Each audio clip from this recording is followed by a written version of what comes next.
আসসালামু আলাইকুম গাইজ, আজকে আমরা একটা দই লাচ্ছি বানাবো এবং দই লাচ্ছিটা খেতে অনেক সুস্বাদু। তো দই লাচ্ছি বানানোর জন্য ফার্স্টে আমরা এখানে দুধ নিয়ে নিয়েছি 1 গ্লাস মতন।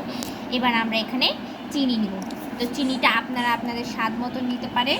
তো চিনিটা আমি কিন্তু আপনারা যেটা একটু ভাঙা টাইপের চিনিটা থাকে সেটাও নিতে পারেন বা গোটা চিনিটা নিতে পারেন। এখানে আমরা আর একটু চিনি ঢেলে নিচ্ছি পরিমাণ মতন, আপনাদের ইচ্ছে মতন আপনারা চিনি ঢেলবে। এটা কিন্তু ঠান্ডা দুধ আমরা প্রথমে জাল করে পরে ফ্রিজে রেখে দিয়েছিলাম।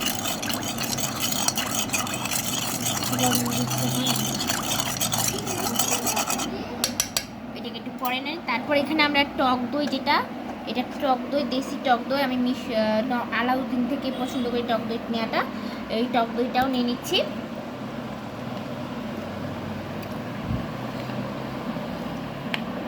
সব থেকে ভালো টক দইটা নেওয়ার চেষ্টা করবেন।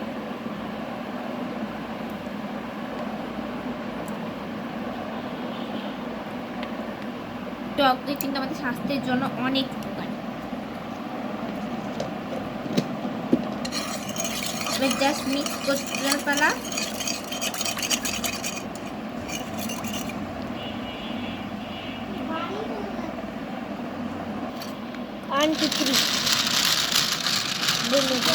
আমরা এখানে ব্লেন্ড দিয়ে বা কোনো কিছু দিয়ে আপনার মানে ভালো করে মিক্স করে নিতে পারেন। এটার আমাদেরকে ঠিকমতো ব্লেন্ড করে নিতে হবে। এই লাচ্ছিটা কে কে খেয়েছো বলো? তোমরা অনেকে রেস্টুরেন্টে হয়তো খেয়ে থাকো, বাট এবার আমার কাছে খেয়ে থাকো।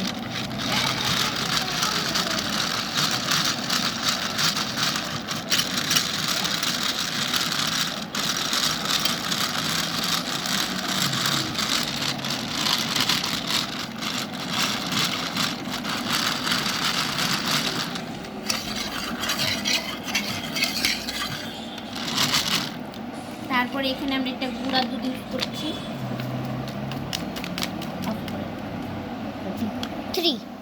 এবার আমরা গুঁড়া দুধটাকে ঢেলে নিব। গুঁড়া দুধটা ওখানে শেষ হয়ে গেছিলো প্রায়, তার জন্য আমি এখানে আমার স্বাদ মতন আমি এখানে নিয়ে নিয়েছি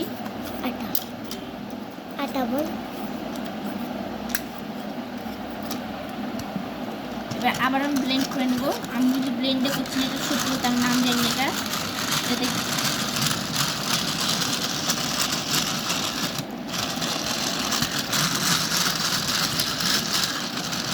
একবার লাচ্ছির মতন, ভিডিওতে একবার লাচ্ছির মতন দেখছিলাম, কিন্তু আসলে এটা লাচ্ছি লাগে না।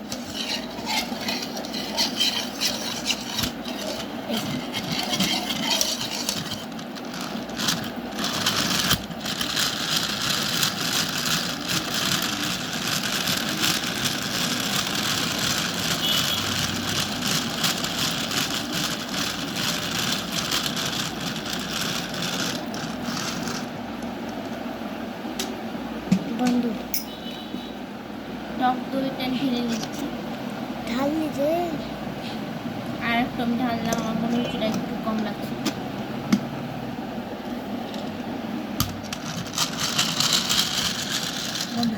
হ্যাঁ থ্রি শুরু করে দেখি। বাদাম গালা দেখাই, বাদাম গালা দেখাই বল। হাই গাইস, এই যে আমাদের বাদাম, এইটা কিন্তু এখন এই যে এই দুধ এখানে আমরা এদের ঢালবে। চলো এইখানে সেট করছে প্লাস এখনো কিছু একটা দুধ বেঁচে আছে, তো দেখি আমরা এবার হলো যে ডেকোরেশনের ক্ষেত্রে কিছু কাজু বাদাম দিয়ে দিচ্ছি।